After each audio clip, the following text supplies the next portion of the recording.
Greetings, everyone. This lecture will be for Thursday, May 14th. We are progressing. This will be day 2 of Cold War. Remember, the Cold War will be a foreign policy backdrop for us from now all the way until the fall of the Berlin Wall and the collapse of the Soviet Union in 1989 and 1990. So it will definitely shape just about all of our foreign policy, as well as a piece of our domestic policy, because the two are not mutually exclusive. One is always going to affect the other. So I'm going to try this on full screen today with the slides just to maybe make it a little bit easier for you guys to see, assuming that you are looking at this and not just listening to me talk. So I want to start with NATO. Now, NATO stands for North Atlantic Treaty Organization, and the creation of it will be born out of the Soviet building of their own atomic weapon. So they are going to build it, test it, and now the world knows that the United States is not the only one that has it.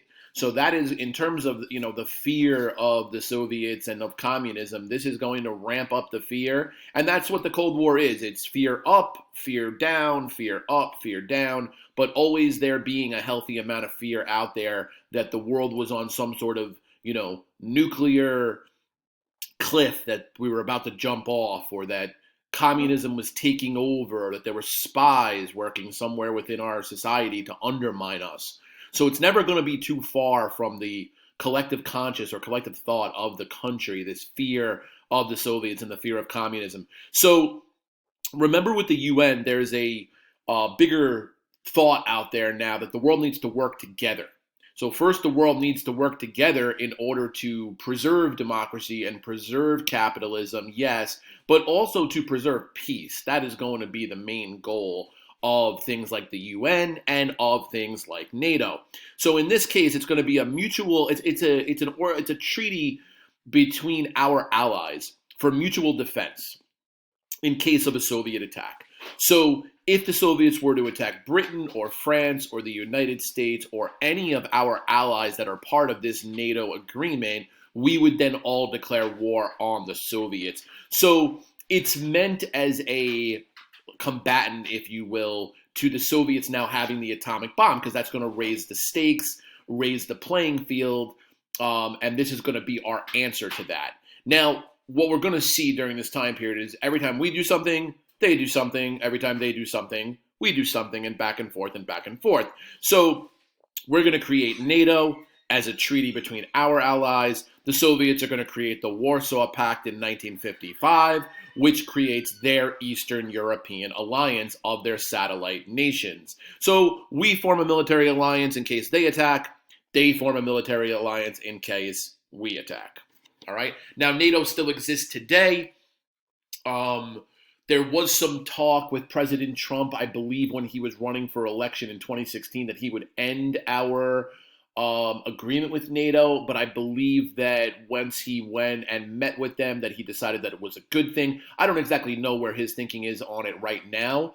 But you could argue that the UN and NATO has helped preserve the peace in the world since the falling of the atomic bomb. I guess the criticism of it would be that America pulls too much of the weight, that we're spending more money on the military and on these, kind of global police affairs than the rest of the member countries, and that is, that is not fair, that we kind of carry more of the burden in these situations or in these organizations than do some of the other countries.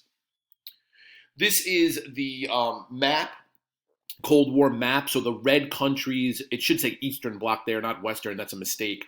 And the Western Bloc would be the blue. NATO would be the blue. Warsaw Pact would be the red. And then the Iron Curtain that Churchill talked about that was dividing Europe down the middle is going to be that white line that runs there through the Balkan countries and up towards East Germany. So you're seeing the red is the Soviet territory from World War II. And the blue is the territory that they never got to because the Americans and the British were there and the Canadians were there fighting west to east while the Soviets were fighting east to west. And this is a picture of NATO today and the different member countries that are part of it. Now, the growing communist challenge, like we said yesterday, communism appeals and socialism appeals to working class people, people who have suffered, people who are poor, people who are hungry, people from war torn countries. All right. So there is going to be a rising communist challenge around this globe. We're going to see it in China. We're going to see it in Korea and Vietnam. We're going to see it in the Middle East. We're going to see it in Latin America. So the shores of a country, the borders of a country, they know no border when it comes to communism or democracy, for that example. I mean, a ideology, a philosophy can cross borders without an issue.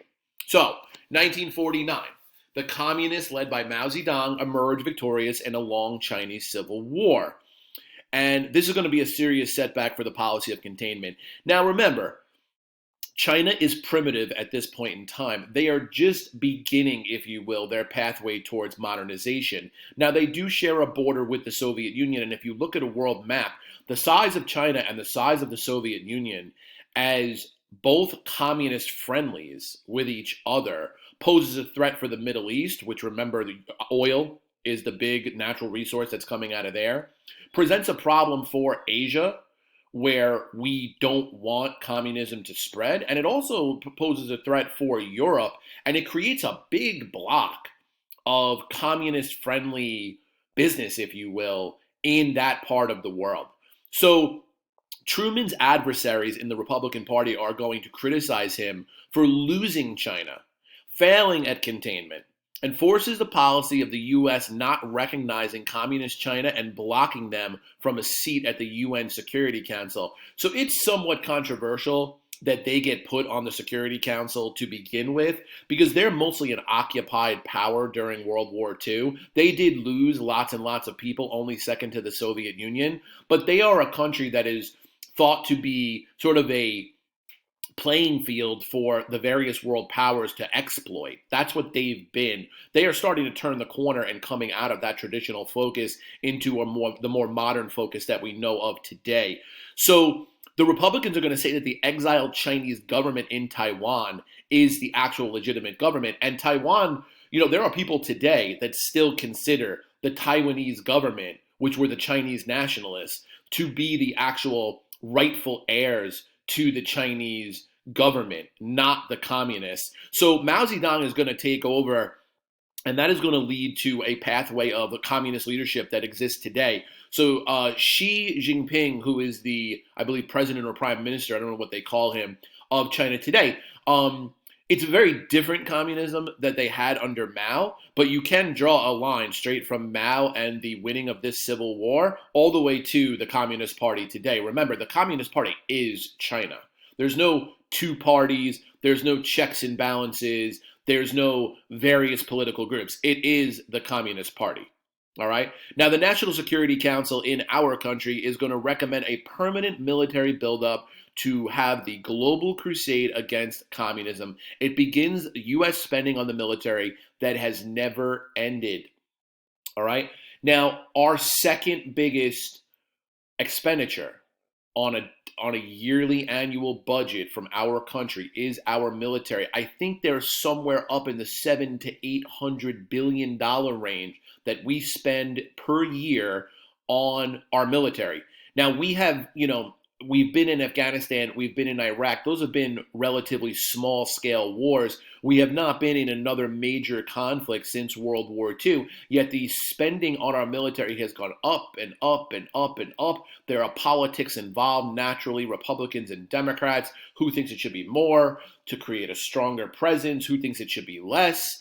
Why do we have so many bases in different parts of the world? So a lot of the questions that are asked about today when it comes to the military, that's going to start during World War II and then further into the early years of the Cold War. So our defense productions, the making of planes, the making of tanks, the making of nuclear weapons, all right, all of that is going to increase in scope to fight this rising communist challenge. That's a picture of Mao Zedong. Now, the Korean War. So the Cold War is a series of test cases. All right. We saw it in the Berlin blockade followed by the airlift. Then we're getting challenged by China. The next challenge is going to be Korea. Now, Korea is a Japanese holding during World War II, and after the fall of Japan, the Korea is going to get split. The North is going to go to the Soviets with Chinese backing, and the South is going to go to the Allies with the United States. North Korea will be communist, South Korea will be anti-communist. Now, they each claim that they are the one true Korea, and they are going to take over the other side in making it just that. So the North Koreans say that South Korea is wrong. They should be part of communist Korea. The South Koreans are going to say that the North Koreans are wrong, that they should be part of anti-communist or democratic Korea. But it should all be one Korea. Remember, there was no concept of North and South at that time. It was just one Korea, and they shared one ethnicity. This is going to split them, and that split is still going to exist until today. So, North Korea is going to invade South Korea. What does this challenge? Containment. The Truman Doctrine said that America could not stop communism from where it was, but they would do whatever was in their power to stop its spread. This is a direct challenge to that doctrine. So, he's going to go to the UN Security Council to use force. They are going to put a force together in order to defend South Korea because that is allied democratic territory that is being invaded by an aggressive country with the backing of the Soviets and the Chinese. So remember, it isn't the South Koreans versus the North Koreans. It's the South Koreans with the backing of the US, Britain, and the other allied nations, NATO, the UN, not just fighting the North Koreans, but the North Koreans with the backing of the Soviet Union and the Chinese. So you do have a proxy war here where it's democracy versus communism, it's Western Bloc versus Eastern Bloc, it's UN versus, or it's NATO versus Warsaw Pact. All right? Now, the U.S. troops are going to provide 90% of the fighting troops during this war. And our general from World War II in the Pacific, which was Douglas A. MacArthur, he is going to come back out of retirement to lead the forces here in the Korean War. So this war is going to take place between 1950 and 1953. And what you're going to see here is a series of escalations back and forth between the two different sides. All right. Now, MacArthur is going to lead. So the North Koreans are going to invade South Korea. All right. And what MacArthur is going to do is he's going to lead a risky counterattack at Incheon, where he kind of circles around the North Korean lines that push down into South Korea. And he is going to effectively win that little counterinsurgency by surrounding them, choking them off from their supplies, and basically taking that part of the North Korean army and sticking it into South Korea. Now, as a result, they are now weakened, North Korea, and MacArthur is going to push northward towards the Chinese border near the Yalu River, which separates Korea and China. The Chinese troops are going to see this as an impingement on their sovereignty, and they are going to actively engage the United States and push them back. Thousands of people are going to die as a result. So you are right on the border of a major, major outbreak, because going to war in Korea is one thing. Going to war in China or against the Chinese, they've got a lot more people. You're one step closer to the Soviet Union, and you don't really know what the Soviet reaction is going to be. Could that be the thing that sets off another atomic or nuclear weapon in this world? Now, MacArthur wants to push north again, and he even wants to use nuclear weapons because now the Chinese have engaged. So they saw the UN and US forces as a threat pushing up on their border through North Korea. They came down into North Korea and pushed the Americans back. MacArthur doesn't want to take that, so he is going to say, let's go at them again and use nuclear weapons. Truman is going to say no, and MacArthur makes a mistake and criticizes him publicly, kind of calls him soft in the media, and Truman is going to remove him from command. And this de-escalates the entire situation. the fighting is going to kind of stalemate around the original border between the two nations, which is the 38th parallel.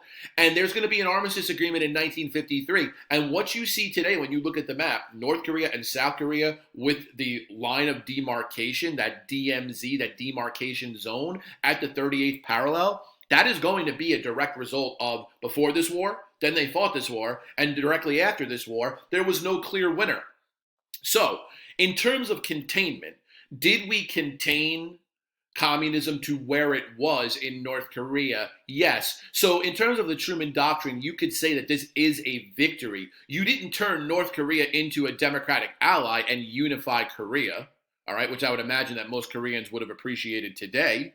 However, you did stop the spread of communism. So it is a victory for the Truman Doctrine and containment. Now, 33,000 Americans are going to die. 1 million Korean soldiers are going to die. 2 million Korean civilians are going to die. And that is going to lead us into our next little point here about human rights. All right. So hold that thought. I want to show you some pictures of the Korean War. So this is what we know of then and today. There's the 38th parallel. North Korea, you can see the river and the Yalu River and the Chinese border that's shared with North Korea. On the south, you have Pyongyang, which is the capital of North Korea. And we have Seoul, South Korea, which is the capital of South Korea. And when Kim Jong-un does his threatening of the world and of the South Koreans and of everybody today, the big fear and the big reason as to why we can't just go in there and take him out is because while you're headed over there, whether it be with a long-range missiles or with any sort of ground or air, command, he's going to pound Seoul with all of his missiles. And you've got a few million people living there, and millions of people would die as a result of us trying to remove him. So he basically stays in power through the idea that, through the threat that he'll kill a lot of people before we get to take him out. That's Douglas A. MacArthur. Just some combat pictures here. That's a howitzer gun. You can see kind of the jungle backdrop there that we were fighting in. All right, a couple of GIs up on a tank. This is actually an air raid from our U.S. Air Forces bombing out a North Korean railroad. All right, you knock out the railroad, you knock out the ability to move men, move supplies, move sensitive information. All right, another picture of combat. Now the rise of human rights. So World War I, civilian casualties more than ever. World War II, civilian casualties a lot more than ever. Korean War. More civilians dead than soldiers on both sides of the war combined. So what we are seeing is a gross, what word should I say? Kind of a diminishing of the value of a human life. All right. Now you would think that as standards of living were going up, and as more people were understanding that they had the inalienable rights of life, liberty, and pursuit of happiness, that the value of one human life would be rising. But these wars kind of threw some cold water on that idea in the sense of 6 million Jews murdered, okay? The Soviets massacring Jews and gypsies. You had all sorts of human rights violations from the Japanese as they marched through their island hopping campaign in the South Pacific. All right. You have Latin American massacres and tragedies going on all through the world. So what America and Britain might understand as the value of every human life, these other countries don't understand that just yet. All right. So the Cold War affects the emerging concept of human rights. And things like the Nuremberg trials, right, where they brought the Nazi war criminals up on trials for their crimes against humanity, they were trying to set a new bar or a new standard that this sort of, taking of innocent life would not be acceptable in our world. If we are a world now working together through the UN, and if we are trading with each other and talking to each other, and diplomacy is better than fighting, then human rights must be protected.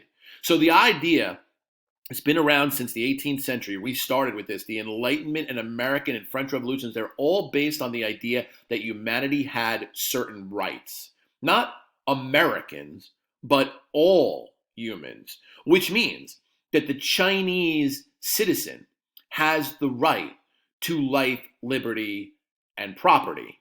The Australian, the Finnish, the Chilean, the Hawaiian, the Samoan, whatever human being you are in this world, you have the same rights by God because you were born that everybody else had. And those rights must be taken seriously, and your life must be protected. All right. So all of these wars and all of these atrocities are going to start to change almost the global thought process or global conscience that we need to do something about this. All right. 1948, they're going to issue the Universal Declaration of Human Rights. It's adopted by the UN General Assembly, drafted by a committee chaired by Eleanor Roosevelt, FDR's wife, with a broad range of rights for all citizens of the world. Freedom of speech, religion, protection against arbitrary government, adequate standard of living, housing, education, and medical care. Now, does every person in the world have these rights? No, they don't. But if a government of a country can be accused of violating these rights on a consistent basis, and obviously somebody's life, taking of their life, is going to be the biggest crime against a person's rights, because what are all of these other rights? If you don't have your life, it doesn't really matter everything else. That's why it's life, liberty, and property. Life is always going to be put first, because what's the point of liberty and property if you're not alive? Okay? So does this change the bar? It does. There have been leaders that have been brought up on human rights charges, even in the last couple of years. I believe Bashar Assad in Syria could potentially, if he lives through this whole Syrian disaster, he could potentially be charged with human rights violations for ethnic cleansing. And we've seen this in Africa. We've seen this in Asia. We've seen this in Latin America. All right. But the idea that every human being has value and every human being has certain God-given inalienable rights, which is a uniquely Enlightenment and American idea, that this is going to start to gain credence in the world. And here is a picture of the Universal Declaration of Human Rights, adopted and proclaimed by the General Assembly of the United Nations on the 10th day of December, 1948. So let us end there. Kept it a little shorter today, so I hope you're happy with that. I hope you're all doing well, and I'll get this up on Edpuzzle, and I will see you guys later. Take care.